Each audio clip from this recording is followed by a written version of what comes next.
มั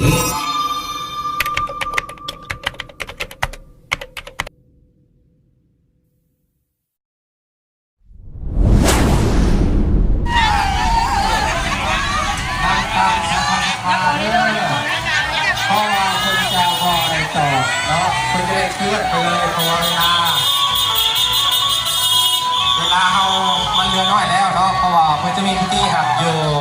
ปลายทางเนาะพอสนองของตัวในโลมปู่ที่ได้อุปโภคนาต้องไปโภชนาบ่อนปุ๊บเดียวเลยเนาะมันจังบ่ให้การศึกษาเสียเวลางูอยู่วัดก็ได้เด้อพี่น้องขออนุญาตเด้อเอาคุณจะโยมมาเด้อโภชนาก่อนทุกอย่างเลย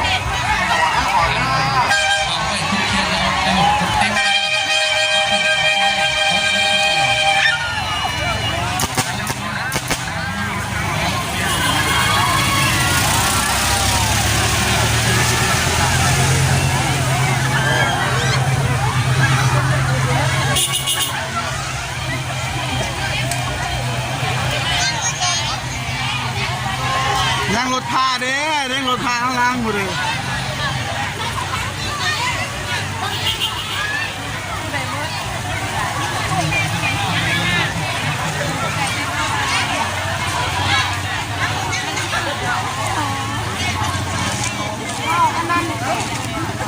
พวกปลาไม่ได้มาแบบคุณจ้า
เป็นซ้ายเลย